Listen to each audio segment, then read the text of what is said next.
Лиза всегда мечтала о большом и дружном семейном гнездышке. Она представляла, как будет играть с детьми, как они будут вместе проводить время и как семья станет опорой друг для друга. Когда она встретила Майкла, она поняла, что нашла свою судьбу. Их любовь росла, и вскоре они поженились, полные надежд на совместное будущее.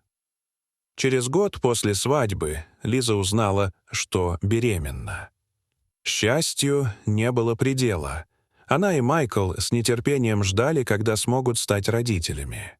На первом УЗИ, через 5 месяцев, они получили неожиданную новость. У них будет тройня. Это стало для них настоящим шоком, но радость от того, что они станут родителями сразу 3 девочек, переполняла их сердца.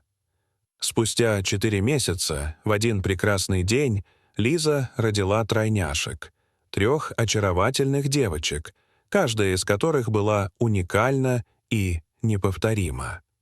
Лиза и Майкл были в восторге от своего нового статуса родителей. Каждый день приносил новые радости, первые улыбки, первые звуки, первые шаги.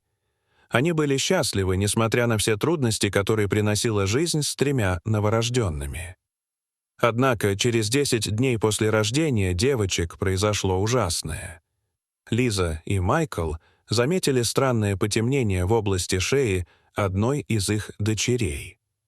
Сначала они подумали, что это просто синяк, который со временем пройдет, но потемнение не исчезало, и